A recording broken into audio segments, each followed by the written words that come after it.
Mais je me suis aventurée vers d'autres matériaux aussi, dont les cordes qu'on voit du groupe sont en papier mâché, puis à intégrer aussi. Au début, je restais avec la laine. Puis maintenant, je me suis donné de plus en plus de liberté. C'est drôle comment des fois on se contraint sans raison. Je me disais, je peux faire plus une média, je peux utiliser d'autres matériaux, puis faire des spectacles, faire des mises en scène. Puis tranquillement, je me suis offert ce terrain de jeu-là où j'ai de plus en plus de liberté.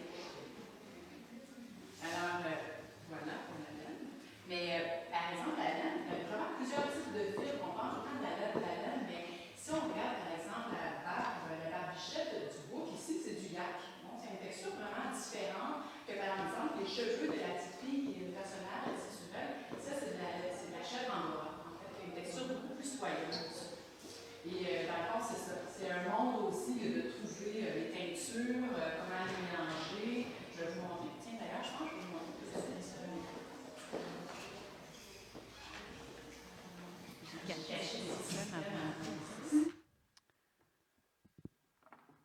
Alors ça, ce sont des brosses à carder. Ça me permet de faire quand même, j'ai des couleurs, de la laine qui est teinte, mais ça me permet aussi de faire d'autres mélanges en brossant différentes couleurs, d'aller chercher plus de subtilité dans les couleurs que je veux.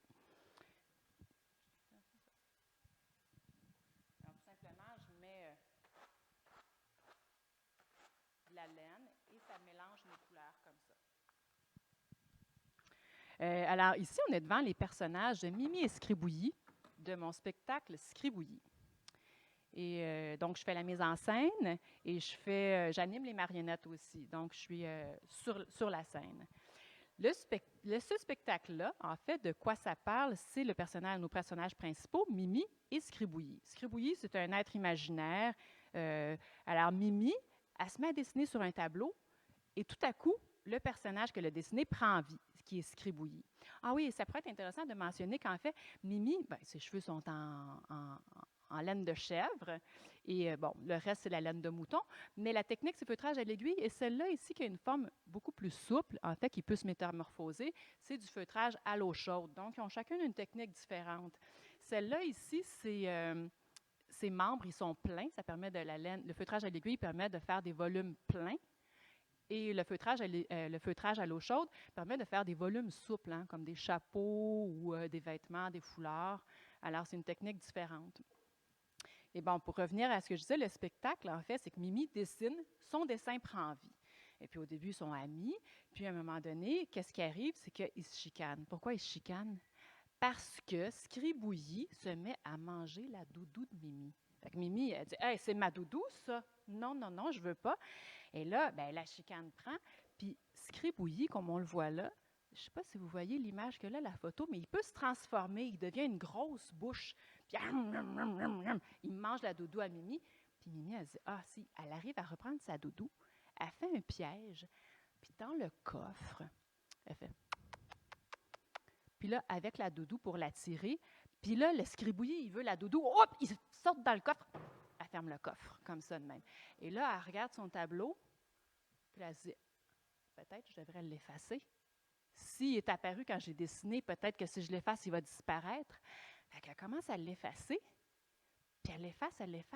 Mais là, elle n'a pas tout à fait fini. Quand elle entend un petit bruit dans le coffre, ça fait « piou, piou, piou, piou. » Ah, qu'est-ce que c'est? Elle va voir dans le coffre.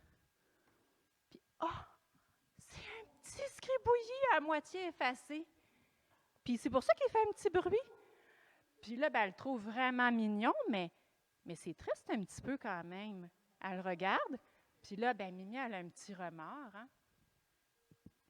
Mimi, ici, elle regarde, elle fait... Ouais. Mimi, elle fait... Oh. Elle regarde le petit Scribouillis qui est ici. Puis elle fait... Oh.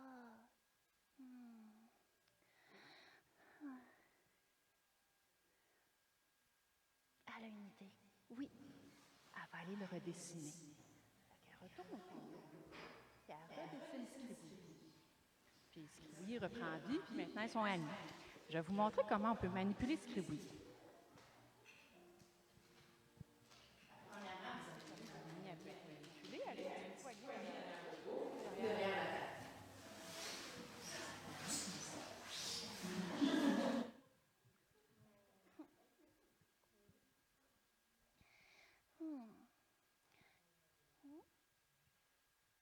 je m'appelle Mimi.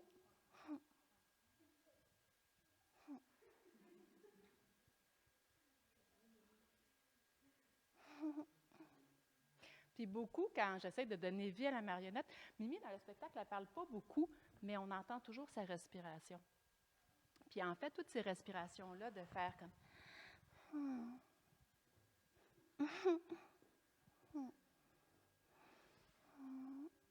Puis va lui donner vraiment une impulsion de quelle émotion elle vit, juste par son souffle, si elle respire plus vite ou plus lent. Le petit scribouillis.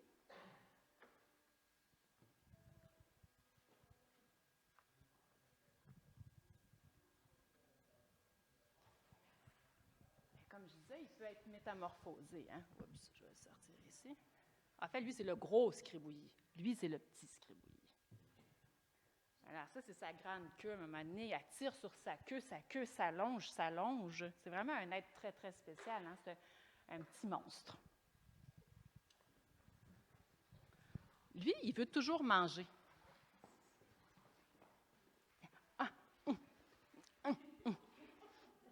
Puis c'est pour ça qu'à un moment donné, il a vu la doudou, puis il a voulu aller la manger.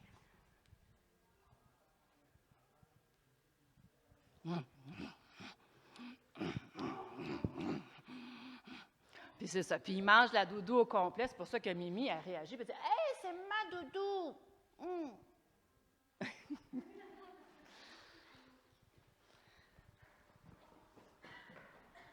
va remettre Scribouillis à sa place.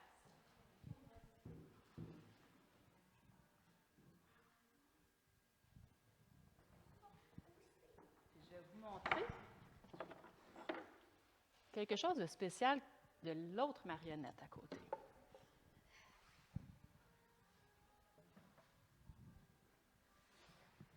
Ici, on a une marionnette qui est articulée d'une autre façon. Chaque marionnette, on trouve des articulations différentes. Là, regardez bien ses yeux.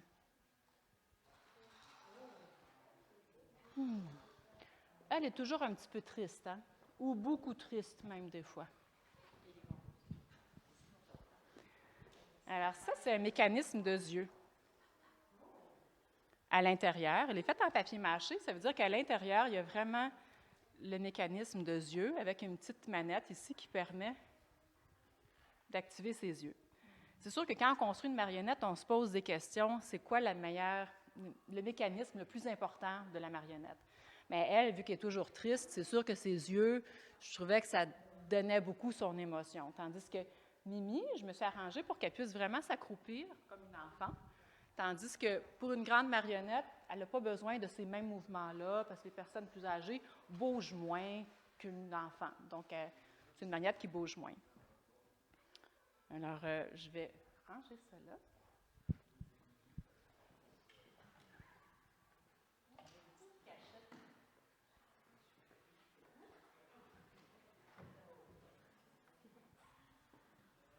Elle, cette marionnette, c'est Mamie.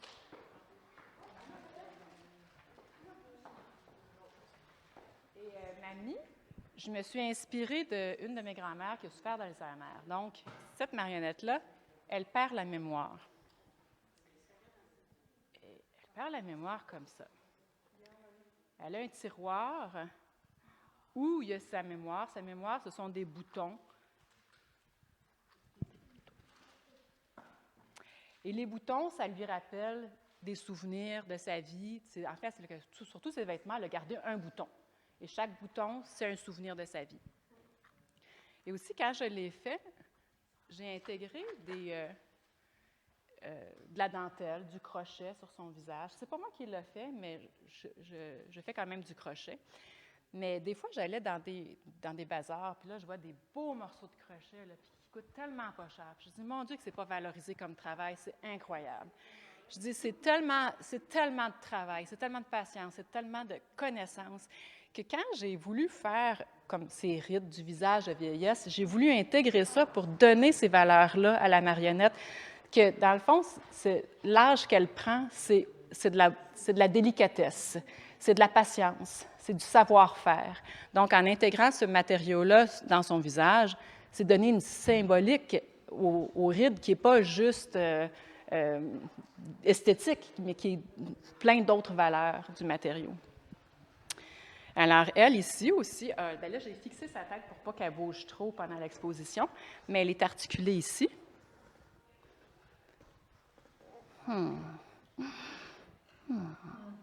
Quand on fait des marionnettes, quand on les anime, on cherche ce qu'on appelle le masque vocal. Ça veut dire que je déguise ma voix. Quand je faisais Mimi, je prends une voix d'une petite fille, puis quand je fais Mamie, bien, je vais y trouver une voix qui correspond avec la grandeur qu'elle a. Si j'avais une marionnette de grand-maman grande comme ça, je ne donnerais pas la même voix.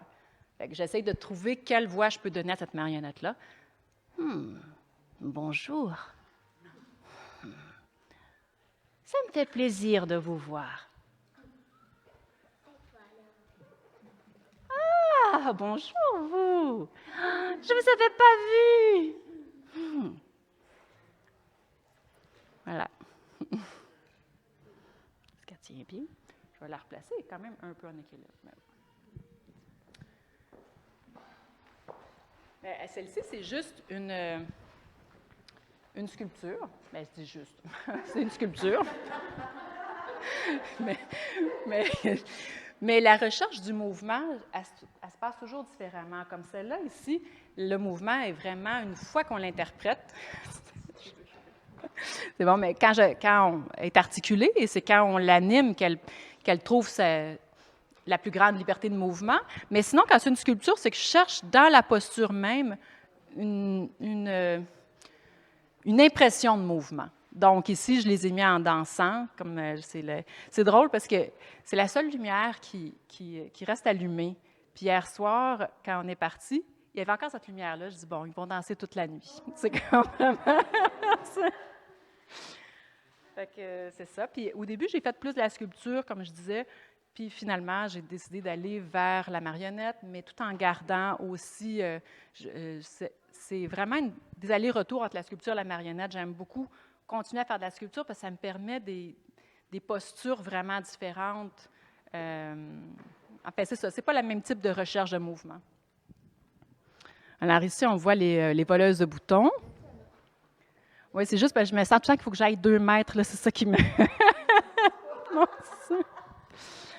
Alors, les voleuses de boutons, bien, autant que j'adore le textile, j'adore les boutons. Fait que des boutons, finalement, on en retrouve toujours un peu partout. Et moi, dans ma tête, c'est vraiment que dans les vêtements qu'on achète, il y a tout le temps caché, en quelque part, un bouton de spare. Bien, c'est ça. Elle ramasse tous les boutons en trop qui sont dans les vêtements de qualité. Ouais. Ici, c'est Mme Cussac. Elle vole les boutons. Hein, elle a un sac avec des boutons ici. Puis chaque marionnette, quand je dis que je cherche le masque vocal des marionnettes, je cherche aussi comment elles vont être manipulées à 1 personne, à 2 personnes. Celle-là, elle est faite pour être manipulée seule. Donc, j'ai limité les articulations pour vraiment pouvoir... Ah oui, c'est ça, j'ai une puce. Pour limiter s'il y a trop d'articulations, je ne serai pas capable de la manipuler seule. Tandis que s'il y a pas trop d'articulations, je vais pouvoir la manipuler seule.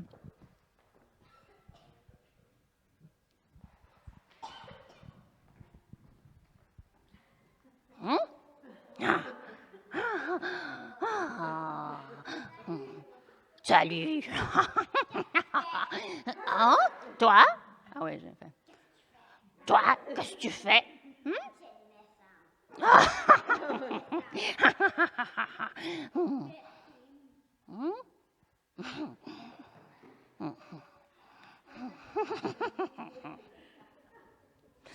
Alors, et elle a juste un bras. Hein? Puis il n'y a jamais personne qui m'a demandé, mais pourquoi elle a juste un bras? C'est comme ça, c'est pas... Chaque marionnette ou chaque sculpture, bien, surtout chaque marionnette, on dirait qu'il y a un code de lecture, de compréhension. Elle peut même, de la façon qu'elle se déplace, elle pourrait même sauter comme ça.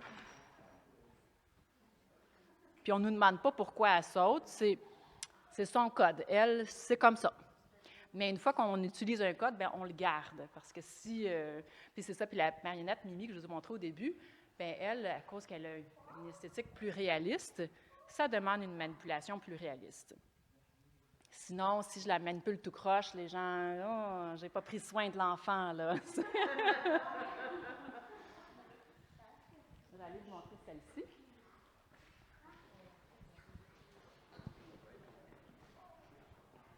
Alors, c'est une marionnette tout articulée. Mais une particularité, je peux-tu te donner les...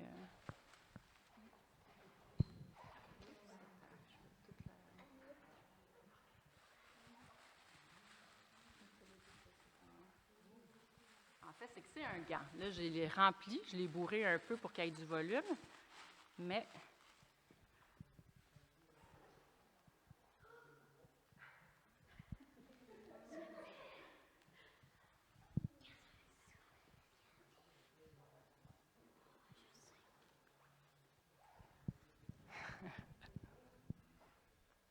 là, j'ai bloqué l'articulation de la tête aussi, mais...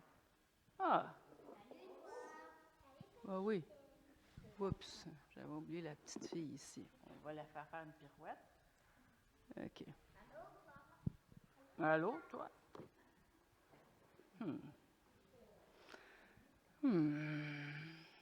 Bon.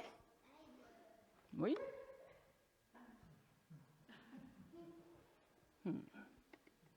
Alors, voilà, son articulation principale, c'est vraiment le gant.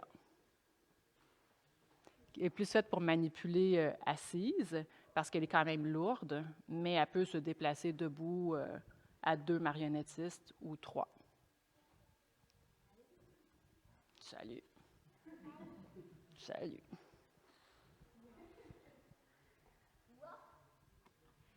Et puis, il y a ces tiroirs à l'intérieur. C'est vraiment, l'idée des tiroirs, c'était vraiment de faire une dramaturgie qui était basée sur tout ce qu'il constituait, tout ce qui avait fait qu'il était qui il était. Alors, à l'intérieur, ça va être des petits objets qui vont être significatifs dans sa vie, qui vont être symboliques de certains moments de sa vie. Je le vois un peu comme un coffre à bijoux de certaines étapes de vie. Alors, je vais replacer. Bon, ben, je vais vous montrer la petite fille, en fait, tant qu'à l'avoir fait tomber. Alors, le jeu d'échelle est intéressant aussi. On n'a pas la même perception envers une toute petite marionnette comme ça ou une grande marionnette. Des fois, on voit des guignols qui se tapent sur la tête, puis on rit, puis c'est drôle. Mais si les marionnettes étaient grandes de même, je ne suis pas sûre qu'on rirait autant parce que ça serait un peu troublant de voir des marionnettes qui se tapent sur la tête. Mais c'est comme ça, on n'a pas la même réception envers une petite marionnette ou une grande marionnette. Alors, elle, ici, elle est fixée aussi, mais c'est vraiment, je l'appelle l'enfant de porcelaine, celle-là. C'est vraiment, elle est toute petite. Puis plus de type poupée. Et aussi, ce qui est intéressant, c'est le statut du marionnettiste quand on manipule. Des fois, comme vous avez vu sur les photos qui étaient là, on voit le marionnettiste sur scène. Tandis que dans la marionnette traditionnelle, souvent, le marionnettiste est caché, comme pour la gaine. Il va être caché en dessous, puis il va sortir juste la marionnette comme ça. Mais en marionnette contemporaine, souvent, le marionnettiste est présent sur scène et apporte à l'image. Comme ici, si moi, je la manipule, bien, je fais partie, je peux être son ange gardien ou je peux être... Mais ma présence apporte à l'image.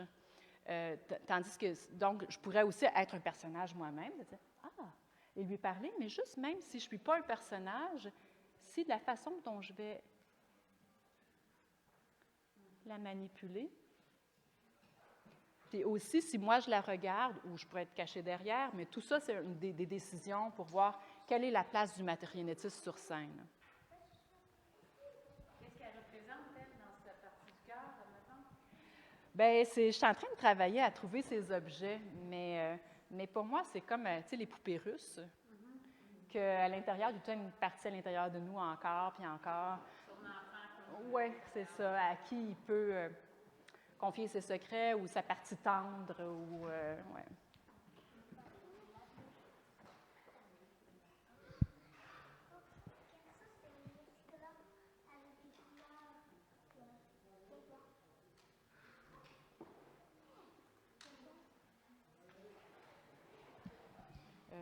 On pourrait comme se diriger vers d'autres plats, peut-être.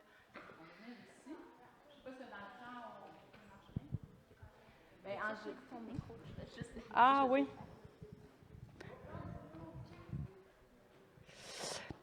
bien, ici, une autre marionnette. Celle-là est articulée juste comme, je dirais, un humain, là. Ah oui, les articulations, comment je les fais, c'est vraiment... Est-ce qu'on les voit ici, les articulations? Bien, on peut voir un petit peu ici, mais c'est des élastiques, en fait. Fait que l'élastique permet vraiment une mobilité du poignet comme ça, tandis que souvent, pour le cou, je vais utiliser un ressort qui fait que la tête tient quand même quand elle est... sans que j'aille toujours à tenir la tête. Mais je la tiens pas mal tout le temps quand même, mais qu'elle ne soit pas trop molle. Et ça, Danae, est-ce que tu voudrais m'apporter dans le coffre que là, il y a comme 2 pieds, un en plastine, puis un... Celle-là, ici, c'est en résine, donc c'est moulé. Il y a vraiment... Les autres, sont vraiment modelés, là, je dirais, comme je vous ai montré tantôt en laine, en feutrage à l'aiguille. Mais celle-ci, elle a des parties qui ont été moulées. Ça veut dire qu'en premier lieu, je les ai modelées, ensuite, je les ai moulées, puis ensuite, j'ai tiré des exemplaires. Puis Danae va m'amener, pour vous montrer, je les ai amenés. Alors, c'est vraiment son pied à elle. On voit ça, c'est de la plastine. Fait que j'ai vraiment modelé son pied en premier. Puis ça ici, c'est une fois que je l'ai moulé, j'ai tiré de la résine. Puis là, bien, c'est juste de plus que c'est patiné. Les avantages, évidemment, c'est que quand on veut un spectacle, c'est une marionnette brise. On en a une autre assez plus rapidement que refaire toute une marionnette. Mais en même temps, moi, mon matériau de prédilection, c'est la laine. Fait que moi, je préfère la laine, mais des fois, il y a vraiment des bonnes raisons d'utiliser d'autres matériaux. J'aime ça, merci. Je pense que je vais passer par là pour le fil.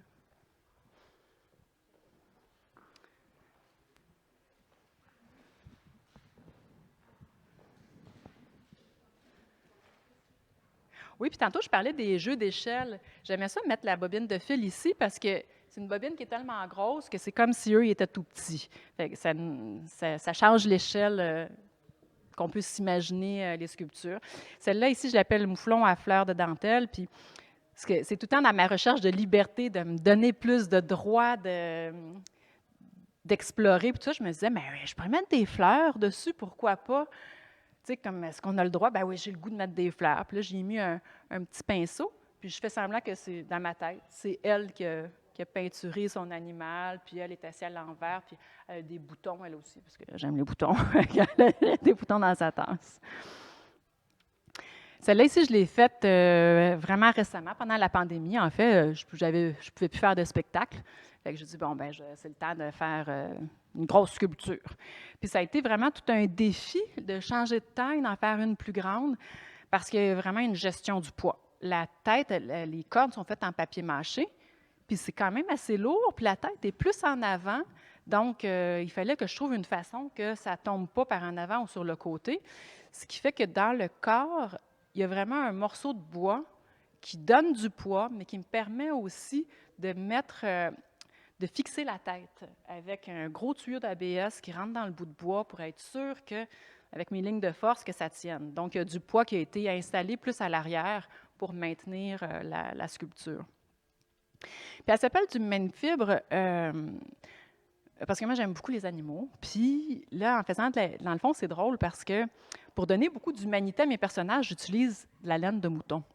puis je trouve que ça les rend très humains parce que la fibre est assez mate. La lumière, comment elle se reflète. Je trouve qu'il y a quelque chose de très vivant là-dedans.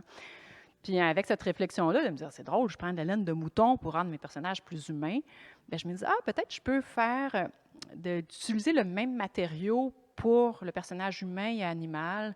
Je trouvais que ça mettait en relief le fait qu'on a beaucoup en commun quand même, toute notre capacité d'émotion. Puis, fait que c'est ça. Ça a été tout un défi, ça a été vraiment long.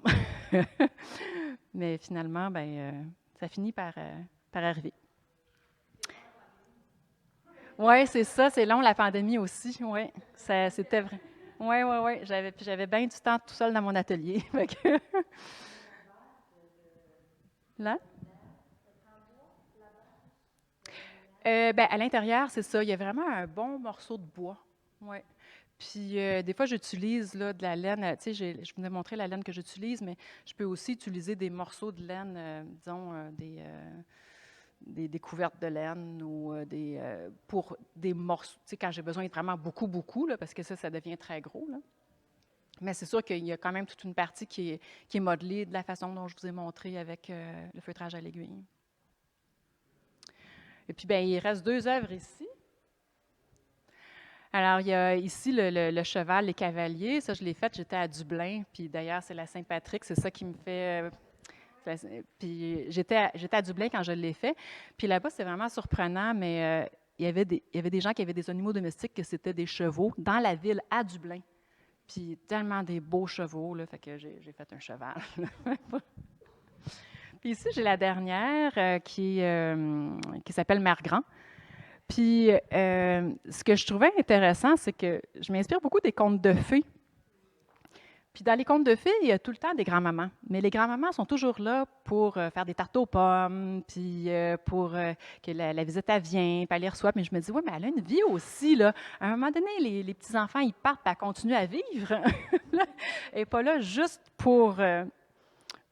elle n'est pas juste une grand-maman, elle n'est pas là juste pour les autres. C'est pour ça que je l'ai imaginé qu'elle continue à vivre, elle continue, elle prend son bain aussi, des fois, tu sais, puis... Puis je trouvais aussi que c'était important de lui donner de l'espace. Oui, qu'elle était bien dans son corps, elle avait de la place pour elle. Puis là, en y mettant un tapis, je me disais, elle a le droit encore à plus de place que ça. Fait qu'en y mettant un tapis, je trouvais que je donnais encore plus de place. De la place juste pour être elle-même, en dehors de sa fonction de grand-maman. Alors, c'est ça. C'est ça que j'avais envie de représenter dans cette sculpture-là. En fait, ça, c'est j'ai trouvé à un moment donné, j'étais à une place où il y avait des restants de tissu, là, mais plein. Là, puis là, ils disaient, vous pouvez remplir votre voiture, ça sera 50 $. J'étais comme, wow! Là. Puis il y avait, c'était des vieux restants. Puis c'était comme tout un tissu qui avait pas été fini de tisser comme. Fait que c'est du fil d'un tissu défait. Oui. Puis je savais pas quand je l'ai pris, je savais pas exactement qu'est-ce que je ferais, mais je trouvais ça beau toute la. Oui, fait que ça l'a fait de ses cheveux. Bien, merci beaucoup. Puis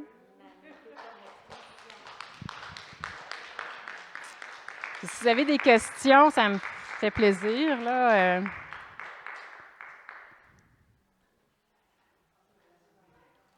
Puis si les questions surviennent tranquillement, ben, je suis là.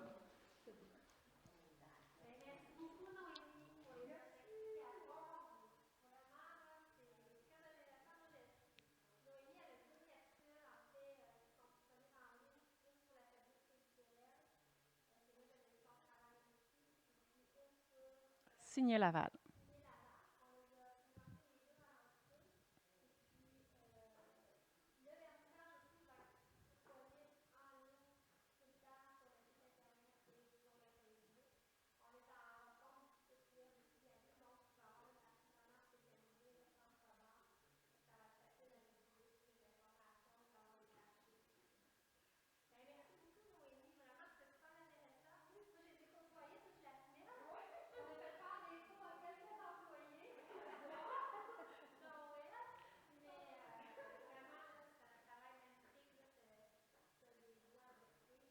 Bien, merci.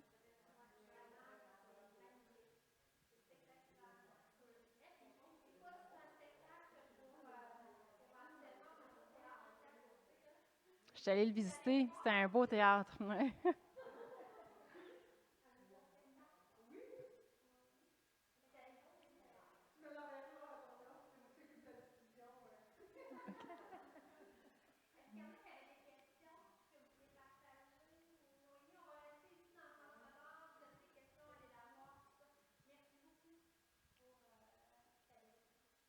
Ça me fait vraiment plaisir.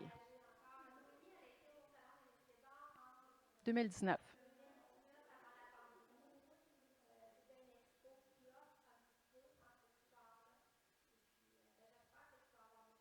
Bien, c'est ma première expo depuis la pandémie. Puis il y a des œuvres que c'est une primeur. Le beau book qu'il y a là, c'est une primeur. Et elle aussi, c'est une primeur. Ils n'avaient jamais été exposés.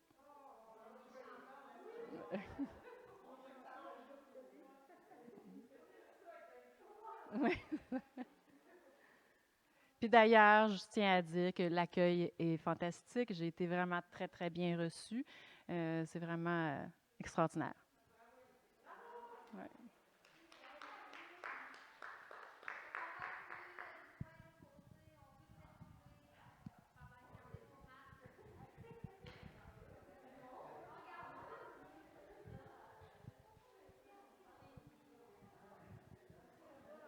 Mais finalement, il n'y avait pas de question. Ben, je pense que c'est tellement précis, tu sais, c'est super bon. C'est vraiment intéressant. C'est magnifique. Les petits, t'es impressionné. Oui. Ah oui, vraiment. J'avais caché des petits trucs un petit peu partout pour expliquer. Là. Je vais juste aller porter le micro. Fait que c'est ça dans le fond.